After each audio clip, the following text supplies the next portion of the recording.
This is your first lesson after grade week. Let's take a look at the assignments.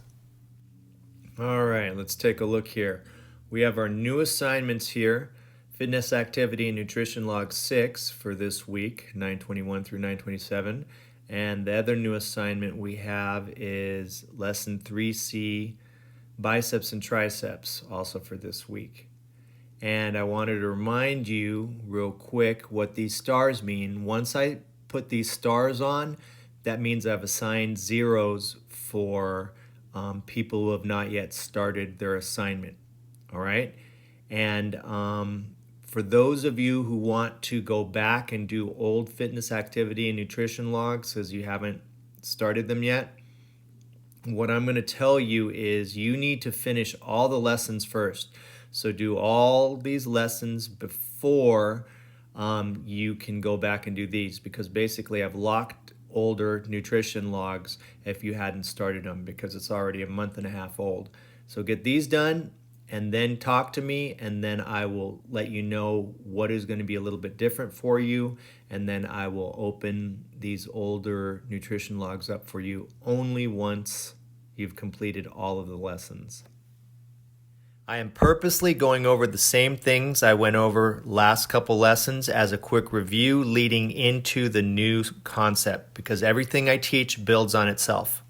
Everybody should already know these things.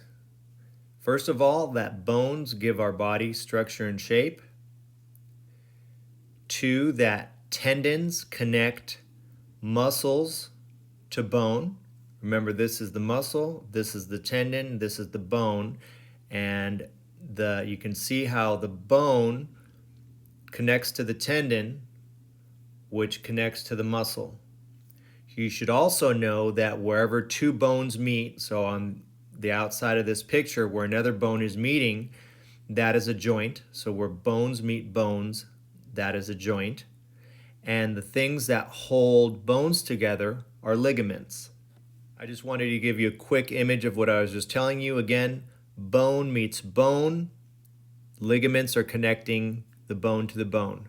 Okay, so these pink things are the ligaments, and this area where bone meets bone is a joint. Let's take a quick look at where joints are. We've got them in the shoulders, we've got them in the elbows, we've got them in wrists and ankles, we've got them in fingers, toes, knees. Anywhere where a bone meets a bone is a joint. Quick review on a contracting muscle, okay? When we tighten our muscle, when we contract it, it balls up, it shortens up. And when we contract it on one side, it relaxes on the other side, okay? Over here, when we contract our tricep, we're relaxing our bicep. And biceps and triceps, opposite sides of a limb or opposite sides of a body, they work together. And you can see the difference when a bicep is contracted compared to when a bicep is relaxed. It's long when it's relaxed, and it is short and balled up when it contracts. And another thing that a muscle does is it stabilizes. It'll just kind of freeze and hold itself in place so that other muscles around it can contract or relax depending on how we want our body to move. This is where your trapezius is located, and the movement we do to work our trapezius is a shrug. This is what a shrug looks like when you bring your shoulders up toward your ears. Another way that we can work our trapezius is with an upright row.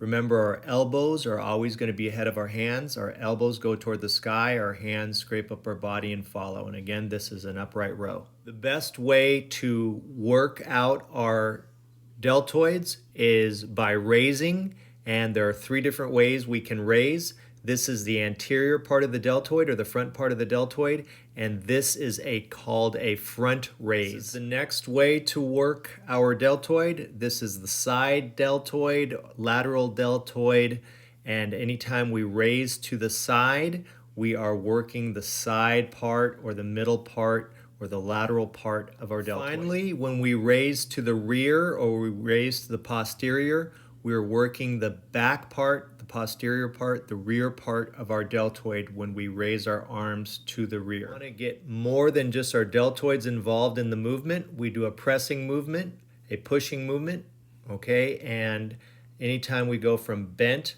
to straight on our arms, we are using our triceps. That's why they're colored in red. And this movement is a shoulder press or a military press.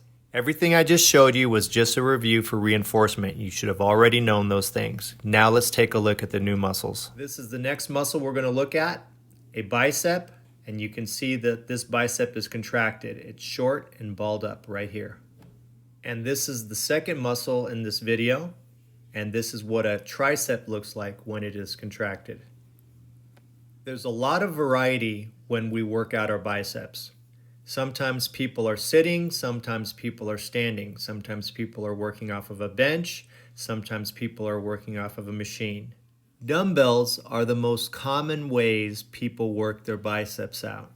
And if you notice, sometimes they do them both at the same time, sometimes they alternate, sometimes they even change their grip.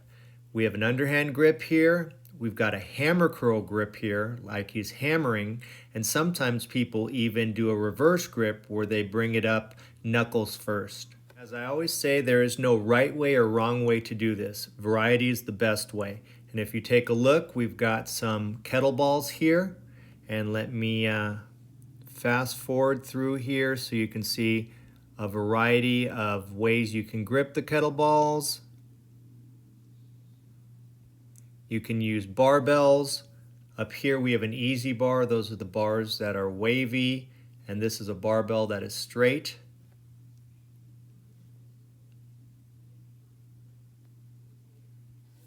We've got various machines, and again you can grip machines in different ways.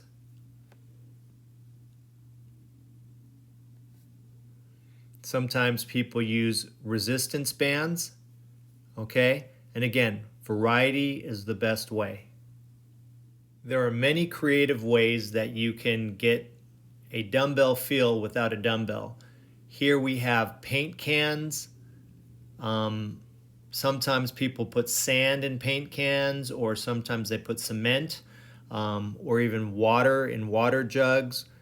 There are various ways that you can get arm workouts at home if you are creative.